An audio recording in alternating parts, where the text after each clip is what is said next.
Assalamualaikum warahmatullahi wabarakatuh. Eh, Waalaikumsalam Mas Ruli.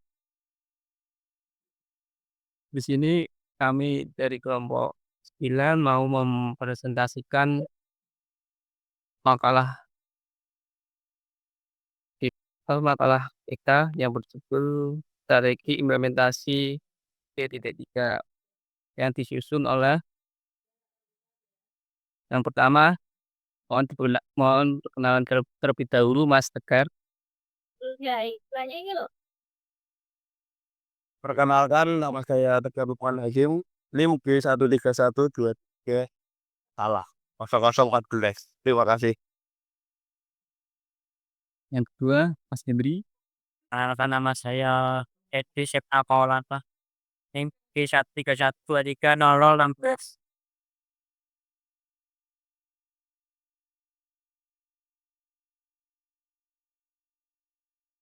Yang ketiga yuk Mbak. Perkenalkan, nama saya Renata Rismasari, NIM G13123018. Yang keempat dengan saya sendiri yaitu Rulin Taufiki Allah dengan NIM G13123019. Yang kelima Mbak Amelia. Perkenalan nama Adelina Putri NIM G13131230.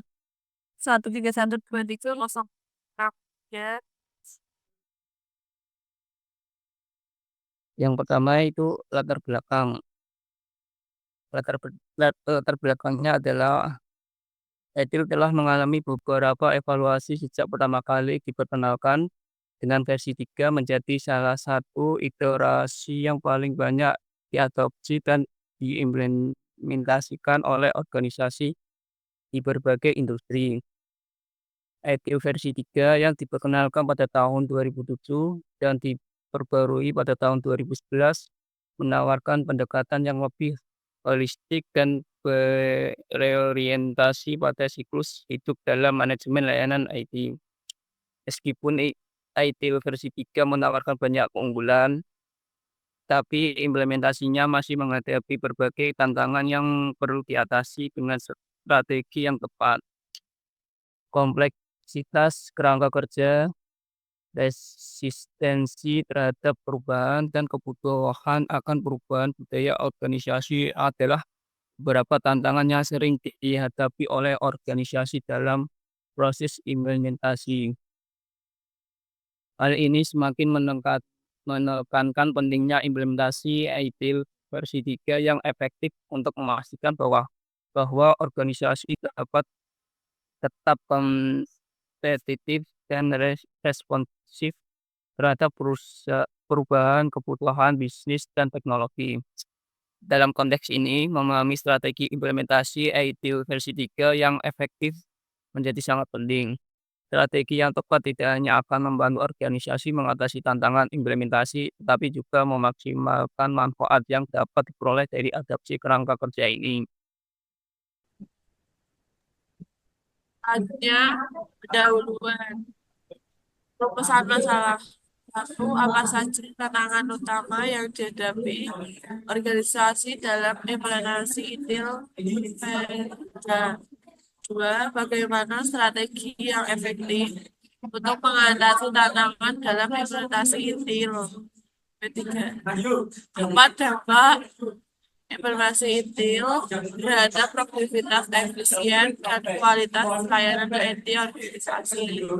Empat, bagaimana organisasi dapat mengukur keberhasilan implementasi ITIL? Next.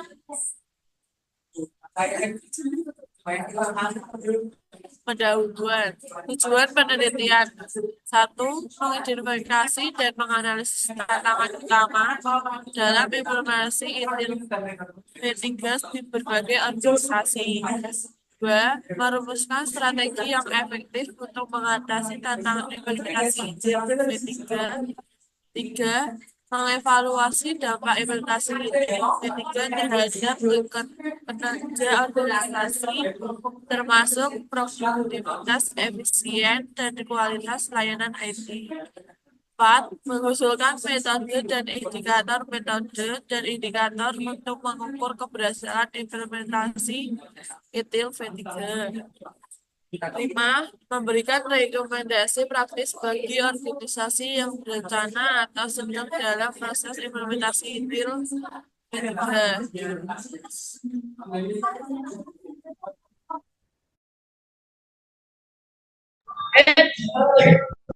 Selanjutnya pembahasan metode penelitian, yaitu ada 3.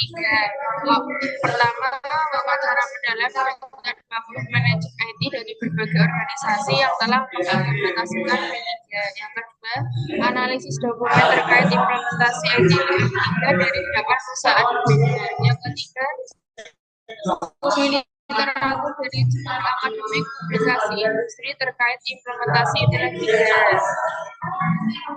Selanjutnya yaitu pembahasan struktur ITIL 3, yaitu ada 5. Yang pertama, layanan strategi, yang kedua layanan desain, yang ketiga layanan transisi, 4 operasi layanan, yang kelima peningkatan layanan berkelanjutan. ITIL 3 menekankan pendekatan siklus hidup yang holistik, di mana setiap tahap saling terkait dan mempengaruhi tahap lainnya. Kerangka kerja ini bertujuan untuk memastikan bahwa layanan IT tidak hanya memenuhi kebutuhan saat ini, tetapi juga dapat beradaptasi dengan perubahan kebutuhan bisnis di masa depan.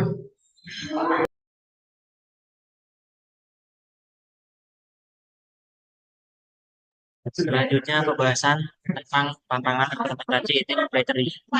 Yang pertama, resistensi terhadap perubahan. Yang kedua, kurangnya pemahaman dan keterampilan terkait ITIL V3. Yang ketiga, kompleksitas dalam mengintegrasikan ITIL V3 dengan proses yang sudah ada. Yang keempat, kesulitan dalam mengukur dan demonstrasikan nilai ITIL V3. Yang kelima, keterbatasan sumber daya dan anggaran. Yang keenam, kurangnya dukungan di manajemen puncak. Selanjutnya, pembahasan tentang strategi implementasi V3. Yang pertama, manajemen perubahan yang efektif. Strategi yang kedua, pengembangan keterampilan. Strategi yang ketiga, integrasi sistem yang berencana. Yang keempat, keamanan data yang kuat. Yang kelima, manajemen biaya yang efisien. Kemudian selanjutnya, dampak implementasi V3. Yang pertama, peningkatan produktivitas. Yang kedua, efisiensi. Yang ketiga, peningkatan kepuasan pelanggan. Yang keempat, keunggulan kompetitif perusahaan melaporkan peningkatan dalam kemampuan mereka untuk merespon perusahaan pasar dengan lebih cepat. Ya, kita masuk ke kesimpulan dari presentasi kali ini, di mana implementasi V3 menghadapi tantangan utama dalam hal resistensi, perubahan keterampilan teknis, integrasi sistem, dan keamanan data, dan biaya. Strategi efektif untuk implementasi V3 meliputi manajemen perubahan yang efektif, pengembangan keterampilan, integrasi sistem yang terencana, penguatan keamanan data, dan manajemen biaya yang efisien. Ketiga, implementasi V3 terbukti memberikan dampak positif signifikan terhadap produktivitas, efisiensi operasional, kepuasan pelanggan, dan keunggulan kompetitif organisasi.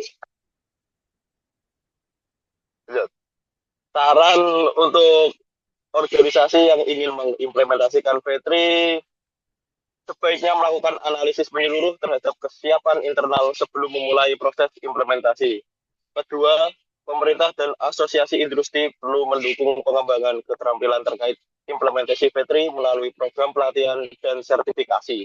Ketiga, penelitian lebih lanjut diperlukan untuk menganalisis dampak jangka panjang implementasi V3 terhadap berbagai sektor industri. Terima kasih. Sekian dari kelompok kami. Monggo.